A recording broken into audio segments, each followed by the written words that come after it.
said Ethel B Dina. "We only need to play it if there is a visitor, and we don't have a—" "Tiddledum, the explorer, is coming into Turtle Bay," interrupted Barnacle Bow.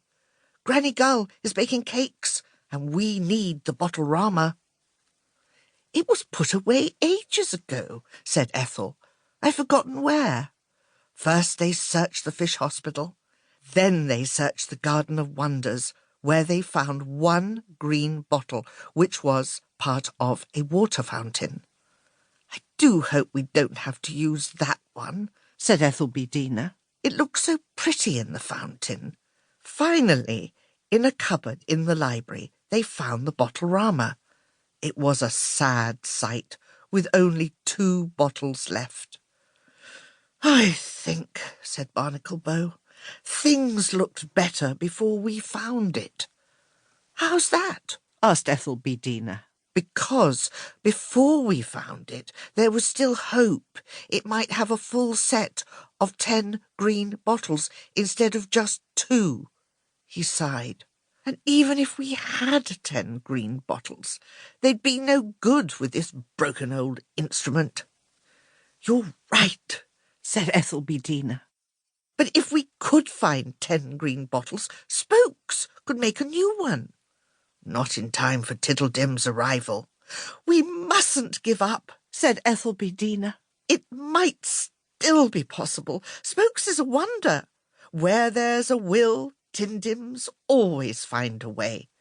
We have 3 bottles so far, if we count the bottle from the water fountain." "It's not enough," said Barnacle Bow. "Let's go and ask Hitch-Stitch," they said together. They made their way to Hitch-Stitch's house.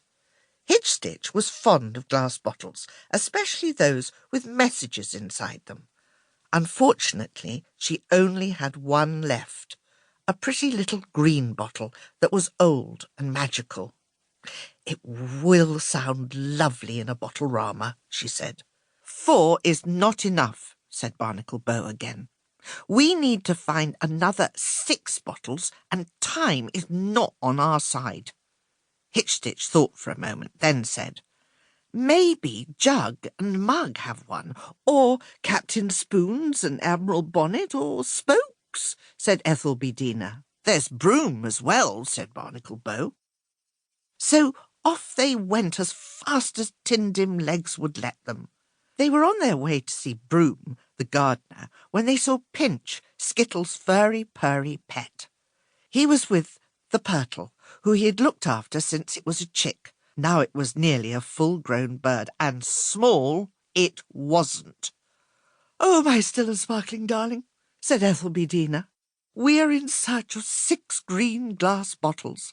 Have you seen 1? Perhaps 2? Even 3 or 4?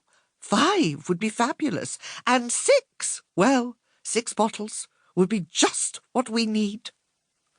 Pinch shook his head. "But I could ask Skittle and Brew," he said. "Why do you need them?"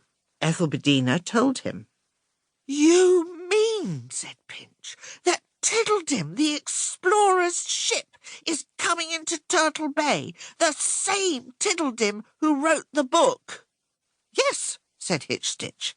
"That's why we need 10 green bottles. I must hurry." "Wait a minute," said Pinch. "I have seen one in the tree-house." "Then bring it down to Turtle Bay," shouted Ethel B Dina, "and don't dilly-dally. If you see Skittle and Brew, tell them to go to Mug and Jug's house.